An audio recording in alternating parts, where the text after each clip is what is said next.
ଲକ୍ଷରେ ଗୋଟିଏ ହୋଇଥାନ୍ତି ଏହି 21 ପ୍ରକାର ସ୍ତ୍ରୀଲୋକ। ସାଙ୍ଗମାନେ, ମୁଁ ଆଜି ସାମୁଦ୍ରିକ ଶାସ୍ତ୍ର ଅନୁସାରେ ସୌଭାଗ୍ୟଶାଳୀ ସ୍ତ୍ରୀମାନଙ୍କର ଶରୀରରେ ଥିବା ଲକ୍ଷଣ ଆଧାରରେ ତାଙ୍କର ଭବିଷ୍ୟତ ଓ ବ୍ୟକ୍ତିତ୍ୱ ବିଷୟରେ ଜଣାଇବାକୁ ଯାଉଛି। ସାଙ୍ଗମାନେ, ଭାରତୀୟ ସଂସ୍କୃତିରେ ଶୁଭ ଅଶୁଭ ଏବଂ ଭଲ ଖରାପ ଏସବୁ କଥା ଉପରେ ବହୁତ ମହତ୍ତ୍ୱ ଦିଆଯାଇଛି।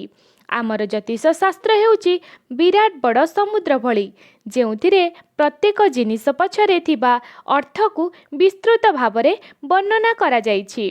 ଆମର ଆଖପାଖରେ ଯେତେ ସବୁ ଘଟଣା ଘଟିଥାଏ ତାହାର ସମ୍ବନ୍ଧ ଆମର ନିକଟ ଭବିଷ୍ୟତ ସହିତ ନିଶ୍ଚିତ ଭାବରେ ଯୋଡ଼ି ହୋଇ ରହିଥାଏ।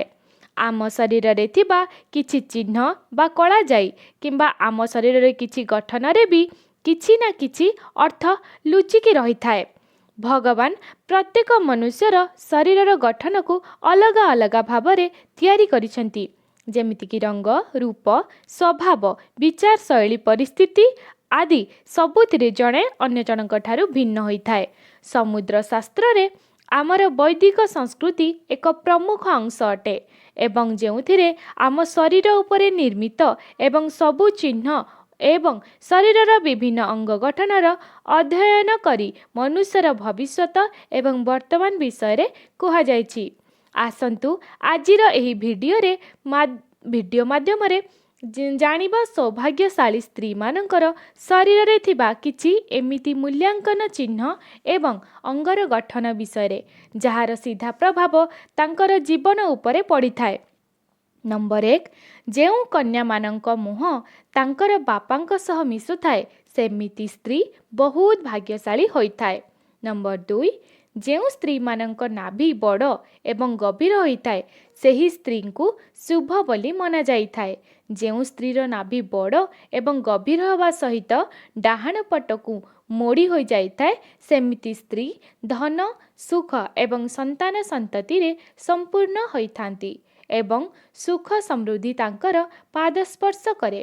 ନମ୍ବର 3, ଯେଉଁ କନ୍ୟାମାନଙ୍କର ଜଙ୍ଘ ହୃଷ୍ଟପୃଷ୍ଟ ଏବଂ ମାଂସାଳ ହୋଇଥାଏ ସେମାନେ ବହୁତ ସୌଭାଗ୍ୟଶାଳୀ ହୋଇଥାନ୍ତି।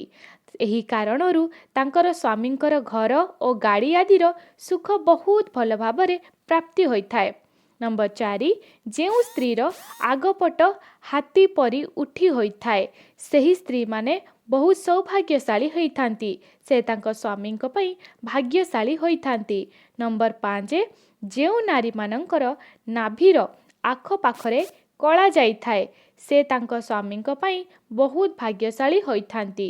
ନମ୍ବର 6, ଯଦି ଆପଣ କନ୍ୟା ଦେଖିବାକୁ ଯାଉଛନ୍ତି ତାହେଲେ ଏହି କଥା ଉପରେ ବିଶେଷ ଧ୍ୟାନ ରଖିବା ଉଚିତ କି କନ୍ୟାର ପାଦର କାଳି ଆଙ୍ଗୁଳି ଭୂମିରେ ଯଦି ସ୍ପର୍ଶ କରୁଥାଏ ଏହି ସ୍ତ୍ରୀ ବହୁତ ଶୁଭ ମନାଯାଇଥାଏ। ନମ୍ବର 7, ଯେଉଁ ସ୍ତ୍ରୀମାନଙ୍କର ଦାନ୍ତ ଲମ୍ବା ହୋଇଥାଏ ସେମାନଙ୍କୁ କେବେ ବି ଧନର ଅଭାବ ସାମ୍ନା କରିବାକୁ ପଡ଼ିନଥାଏ। ନମ୍ବର 8, ଯେଉଁ କନ୍ୟାମାନଙ୍କର ପାଦରେ ଶଙ୍ଖ, ଚକ୍ର ଓ ପଦ୍ମ ଚିହ୍ନ ହୋଇଥାଏ ସେମାନେ ବହୁତ ସୌଭାଗ୍ୟଶାଳୀ ହୋଇଥାନ୍ତି। ଏମିତି ସ୍ତ୍ରୀମାନେ ଜୀବନରେ ବହୁତ ଆଗକୁ ବଢ଼ିଥାନ୍ତି। ନମ୍ବର 9, ଯେଉଁ ମହିଳାଙ୍କର କେଶ ଲମ୍ବା ହୋଇଥାଏ ସେମାନଙ୍କୁ ବହୁତ ଭାଗ୍ୟଶାଳୀ ମନାଯାଇଥାଏ। ଏହି ସ୍ତ୍ରୀମାନଙ୍କୁ ନିଜର ଭାଗ୍ୟ ବଳରେ ସବୁ ସୁଖ ଆନନ୍ଦ ମିଳିଥାଏ। ନମ୍ବର 10, ଯେଉଁ ଯୁବତୀମାନଙ୍କ ଆଖି ପଦ୍ମଫୁଲର ପାଖୁଡ଼ା ସମାନ ଏବଂ ଆଖି ଭିତରର ଅଂଶଟି କ୍ଷୀର ଭଳି ଧଳା ହୋଇଥାଏ ଏହି କନ୍ୟାମାନେ ନିଜ ସ୍ୱାମୀଙ୍କ ପାଇଁ ଭାଗ୍ୟବର୍ଦ୍ଧକ ହୋଇଥାନ୍ତି। ନମ୍ବର 11, ଯେଉଁ ସ୍ତ୍ରୀମାନଙ୍କ ଲଲାଟ ସମତଳ ଏବଂ ସିନ୍ଦୂର ଲଗାଇବା ସ୍ଥାନ ମଧ୍ୟ ବହୁତ ଉନ୍ନତ ହୋଇଥାଏ ଏହି ସ୍ତ୍ରୀ ବହୁତ ସୌଭାଗ୍ୟଶାଳୀ ହୋଇଥାନ୍ତି ଏବଂ ତାଙ୍କର ସ୍ୱାମୀଙ୍କର ଆୟୁଷ ବହୁତ ଲମ୍ବା ହୋଇଥାଏ। ନମ୍ବର 12, ଯଦି ଝିଅମାନଙ୍କର କେଶ ଘନ କଳା ଓ କୁଣ୍ଡ ଭଳି ମୋଡ଼ି ହୋଇଯାଇଥାଏ ସେମାନେ ବହୁତ ଭାଗ୍ୟଶାଳୀ ହୋଇଥାନ୍ତି। ନମ୍ବର 13, ଯେଉଁ ସ୍ତ୍ରୀମାନଙ୍କ କାନ ଉପର ଭାଗ ଚଉଡ଼ା ଏବଂ ତଳ ଭାଗ ସରୁ ହୋଇଥାଏ ସେହି ସ୍ତ୍ରୀମାନେ ବହୁତ ଭାଗ୍ୟଶାଳୀ ହୋଇଥାନ୍ତି ଏବଂ ତାଙ୍କର ଆୟୁଷ ବହୁତ ଲମ୍ବା ହୋଇଥାଏ। ନମ୍ବର 14 ଯେଉଁ ସ୍ତ୍ରୀମାନଙ୍କର ବେକ ଲମ୍ବା ସେମାନଙ୍କୁ ବହୁତ ମଙ୍ଗଳକାରୀ ମନା ଯାଇଥାଏ। ଶାସ୍ତ୍ର ଅନୁସାରେ ଯେଉଁ ନାରୀମାନଙ୍କର ବେକ ଲମ୍ବା ହୋଇଥାଏ ସେମାନଙ୍କର ବହୁତ ଐଶ୍ୱର୍ଯ୍ୟଶାଳୀ ହୋଇଥାନ୍ତି। ସେ ଥିବା ଅବସ୍ଥାରେ ତାଙ୍କ ସ୍ୱାମୀଙ୍କର କେବେ ବି ଧନ ଅଭାବ ହୁଏ ନାହିଁ। ନମ୍ବର 15 ଯେଉଁ ସ୍ତ୍ରୀମାନଙ୍କ ପାଦର ଗୋଇଠି ଗୋଲାକାର ଏବଂ କୋମଳ ହୋଇଥାଏ ସେହି ସ୍ତ୍ରୀମାନଙ୍କର ବହୁତ ସୁଖ ସୁବିଧା ଭୋଗ କରିଥାନ୍ତି। ତାଙ୍କର ଏହି ଗୁଣ କାରଣରୁ ପରିବାରର ସମସ୍ତଙ୍କୁ ଲାଭ ହୋଇଥାଏ। ନମ୍ବର 16 ଯେଉଁ କନ୍ୟାଙ୍କର ପାଦର ଆଙ୍ଗୁଳି ଗୋଲାକାର ଏବଂ ଉଠି ହୋଇ ରହିଥାଏ ସେହି ଝିଅମାନେ ପରିବାର ପାଇଁ ବହୁତ ଭାଗ୍ୟଶାଳୀ ହୋଇଥାନ୍ତି। ନମ୍ବର 17 ଯେଉଁ ସ୍ତ୍ରୀମାନଙ୍କ ପାଦର ଗୋଇଠି ସର୍ପାକାର ଏବଂ ପାଦରେ ତ୍ରିକୋଣ ଚିହ୍ନ ଥାଏ ସେମିତି ସ୍ତ୍ରୀ ବହୁତ ଭାଗ୍ୟବତୀ ହୋଇଥାନ୍ତି। ପାଦର ତ୍ରିକୋଣ ଚିହ୍ନର ଅର୍ଥ ଚାଲାକ ହୋଇଥାନ୍ତି ଯେ ନିଜର ବୁଦ୍ଧି ଏବଂ ବିବେକ ଦ୍ୱାରା ନିଜର ଘର ଓ ପରିବାରକୁ ଖୁସିରେ ରଖିଥାନ୍ତି।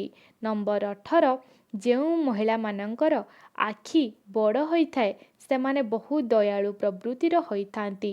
ତାଙ୍କର ଭିତରେ ଦାନ ଏବଂ ପରୋପକାର ଭାବନା ସବୁବେଳେ ରହିଥାଏ। ସେ ନିଜ ସହିତ ନିଜ ପରିବାରର ବହୁତ ଭଲ ଭାବରେ ଧ୍ୟାନ ରଖିଥାନ୍ତି। ଯେଉଁ ଘରେ ତାଙ୍କର ବିବାହ ହୋଇଥାଏ ସେ ଘରେ ଧନର ଅଭାବ କେବେ ବି ହୁଏ ନାହିଁ। ନମ୍ବର 19 ଯେଉଁ ସ୍ତ୍ରୀମାନଙ୍କ ଶରୀରର ଡାହାଣ ଅଂଶ ଅପେକ୍ଷା ବାମ ଅଂଶରେ ଅଧିକ କଳା ଯାଇ ରହିଥାଏ ସେହି ଝିଅମାନଙ୍କୁ ନିଜ ପରିବାର ପାଇଁ ବହୁତ ଭାଗ୍ୟଶାଳୀ ମନା ଯାଇଥାଏ।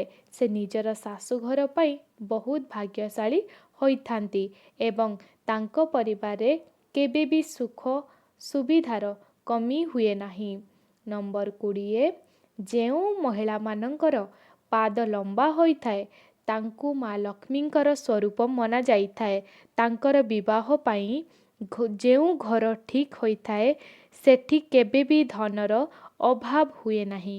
ନମ୍ବର 21 ମହିଳାମାନଙ୍କ ମଥାରେ ମଝି ଅଂଶରେ କଳା ଯାଇ ରହିଲେ ସେହି ଝିଅମାନଙ୍କର ବିବାହ ଅତ୍ୟନ୍ତ ଧନୀ ସମ୍ପନ୍ନ ବ୍ୟକ୍ତିଙ୍କ ସହିତ ହୋଇଥାଏ। ବନ୍ଧୁଗଣ ଯଦି ଆପଣମାନେ ଏହି ଭିଡ଼ିଓରେ ସହମତ ତେବେ ଏହି ଭିଡ଼ିଓଟିକୁ ଆପଣମାନଙ୍କୁ ଭଲ ଲାଗୁଛି ତେବେ ଦୟାକରି ଏହି ଭିଡ଼ିଓଟିକୁ ଲାଇକ୍ ସେୟାର